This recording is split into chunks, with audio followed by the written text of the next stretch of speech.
Welcome to another Dominoes Basics video. And in today's video, we're going to be talking about the spinner, answering that question. What is the spinner in a game of dominoes?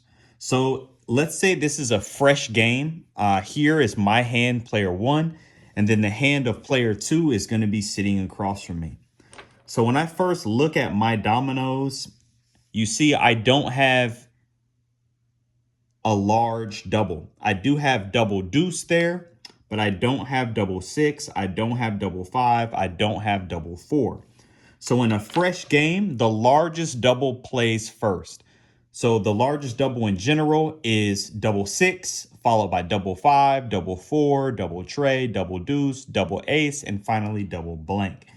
So in player two's hand, they do have large doubles. So they would start the game with double six. So as soon as this double six is placed, the spinner is set. So my next play, would be a good one. Six tray, I would count 15 there. But you see now the spinner is set. The spinner is simply the first domino that's played sideways. That is a double-sided domino. So in this case, it's double six. Player two would play here. They would play six ace.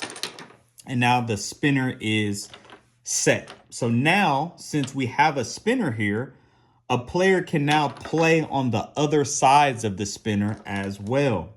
Now, typically, if you've laid the spinner and it's your domino, or even if it's not your domino, a simple strategy is to hold a domino that can play on the spinner for later in the hand so that you can exit with that domino, because it's a play that's kind of always going to be there.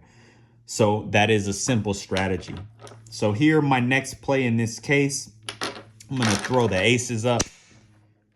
Ace tray there. Let's see what this player can now play. They could actually play ace two. Now here, I could drop the double deuce and count five.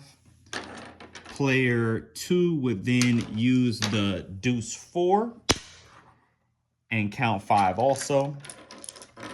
Now as player one, what I could do is, just to emphasize the spinner, I'm going to use my honey bone, as I like to call them, and take that same five. So now you see I played off of the spinner. Now what's important to remember is that the value of the spinner does not get counted unless it's played on. So right here, we're only counting the 4 and the 1 for 5 points, including the blank that comes off the spinner. I took that same 5 points. Now player two could then use the 4 tray here. And then as player one, I could use the ace 4. Player two could then use the tray 5. And then as player two, I would then hit that 4 with 4, 5 and count 10. Player two would then have the double 5 and they're exiting with 15. So hopefully in this video, you understand the basics of the spinner and how it's used. If you have any questions, feel free to ask in the comments. Again, thanks for watching Playing Bones.